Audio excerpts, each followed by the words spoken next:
For more on this, joining me now live from Kuala Lumpur is Phar Kim Beng. He's a professor of ASEAN Studies at the International Islamic University of Malaysia. Great to have you here with us on TRT World. So here's the thing. Many countries were already expecting these tariffs to be imposed by the United States. But I think what has taken the world by surprise are these sweeping tariffs on Southeast Asian countries. Tell me, do you think it took them by surprise? Well, first of all, the Southeast Asian countries define themselves as a unit, while the ASEAN Regional Association of Southeast Asian Nations that comprises 10 countries.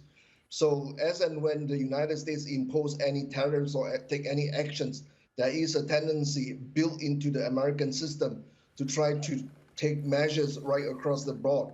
And in this case, tariffs on all the different countries in Southeast Asia with differing rates.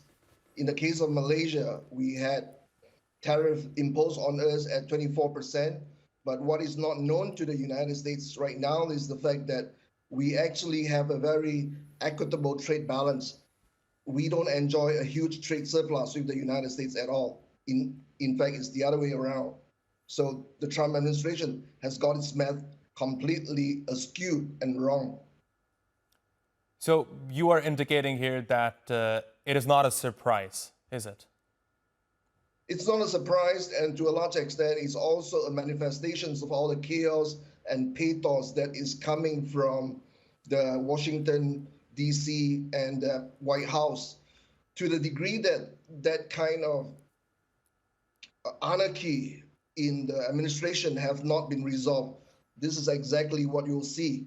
You'll see measures and policies and all kinds of platforms that do not make sense manifesting themselves right in front of our very eyes.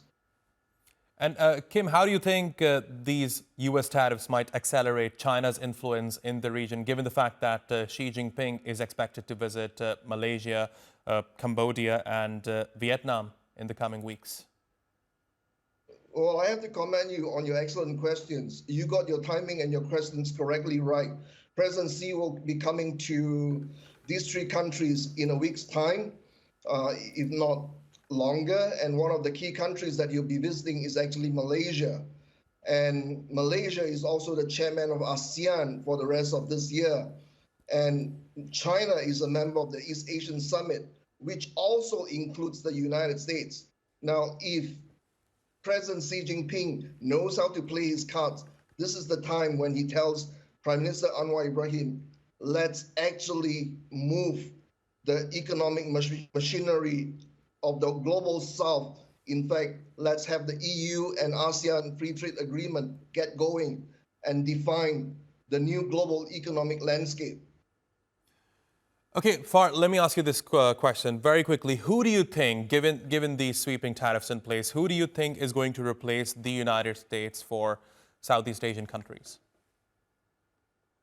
Well, the United States will always be a very important investors in Southeast Asia. There's no doubt about it at all.